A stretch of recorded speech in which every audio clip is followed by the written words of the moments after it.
Shalom, selamat berjumpa dengan Renungan Suara Gembala hari ini.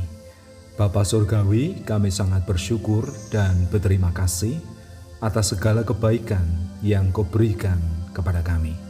Saat ini kami akan kembali mendengar, merenungkan, dan menikmati berkat firman Tuhan. Tegurlah kami, kuatkanlah kami melalui firman-Mu yang kami dengar saat ini. Dan kami juga rindu taat melakukannya dalam perjalanan hidup kami selanjutnya. Terima kasih Tuhan Yesus, haleluya, amin. Tema firman Tuhan saat ini adalah lawanlah iblis dari Yakobus pasal 4 ayat yang ke-7 sampai ayat yang ke-8. Demikian firman Tuhan. Karena itu tunduklah kepada Allah dan lawanlah iblis, maka ia akan lari daripadamu.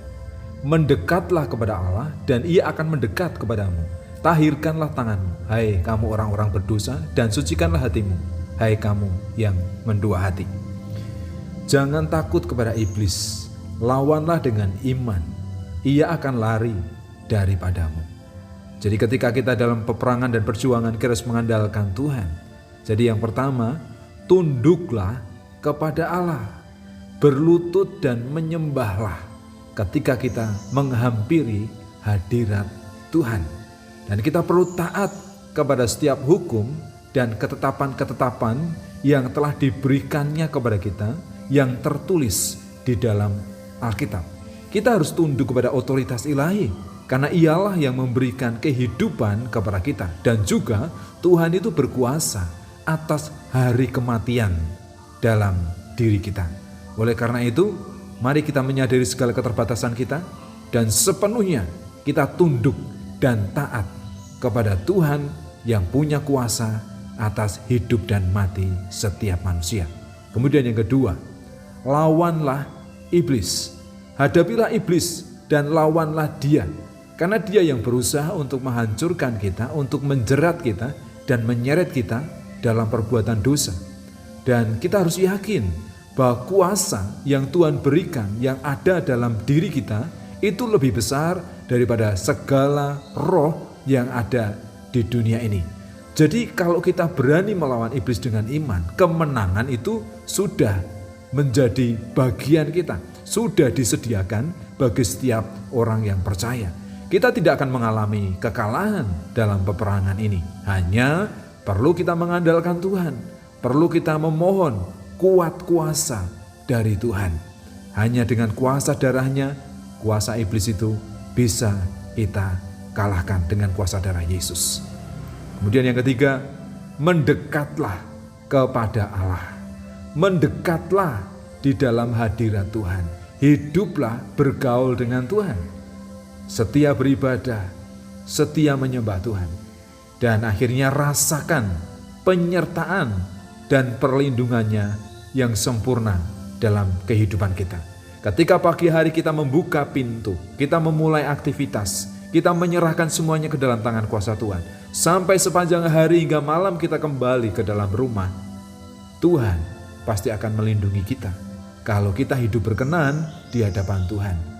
Mari mendekat kepada Allah, hidup bergaul karib dengan Tuhan, membaca firman-Nya, rajin berdoa, dan punya hubungan pribadi yang hangat, yang akrab dengan Tuhan. Akhirnya apa yang perlu kita lakukan? Tunduklah kepada otoritas ilahi di dalam kehidupan kita. Lawanlah kuasa iblis dengan iman, dengan kuasa roh yang telah diberikan kepada kita. Selain itu, tinggallah dalam hadirat Tuhan. Pujilah dan sembahlah Dia. Selalu berusahalah mendekat dengan Allah. Karena dialah Tuhan sumber kehidupan kita, dialah sumber kelepasan dari setiap pergumulan kita, sumber pertolongan kita.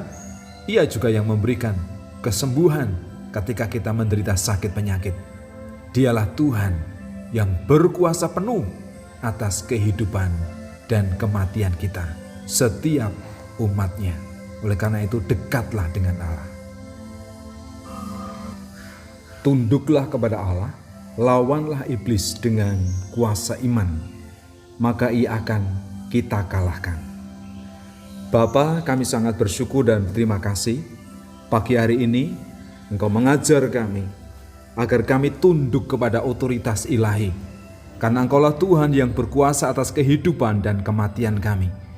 Dan ketika kami berjuang melawan kuasa kegelapan, kami harus melawan dengan iman, mengandalkan kuasa Tuhan, dan kami akhirnya mengalami kemenangan. Selain itu, kami perlu memiliki hubungan yang baik dengan Tuhan, mendekatkan diri kepada Tuhan, beribadah, memuji, dan menyembah Tuhan. Itulah jaminan damai sejahtera yang kami nikmati di dalam kehidupan kami. Terima kasih untuk kebenaran firman Tuhan yang telah kami dengar saat ini. Biarlah itu terus tertanam di dalam hati kami, bertumbuh menjadi rema firman yang hidup. Terima kasih atas firman-Mu Tuhan Yesus. Haleluya. Amin.